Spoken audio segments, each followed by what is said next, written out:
Menteri Bakmi Yakatanat Soil and Water Conservation, Marcus and Marak, ula Plie Yaka Soil and Water Conservation Beat Office Thymmai, Hakashnong Laskien, West Giant Hills, Dakajing Tmu, Ban Penklan Yakakam Penne Pensa, Hakaleng ki Saupunyo Tali Kishnong, Kibahap Hapo ka Ilaka Raliang.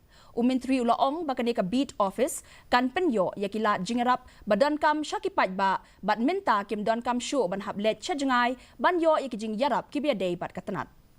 Kinong gerak kubi, kinong semaru, kinong trek, kinong peta. The Vision and Selfless Act have paved the way for facility that will greatly benefit 47 surrounding villages. This centrally located plot spanning 106,430 square feet stands as a beacon of hope and progress for many.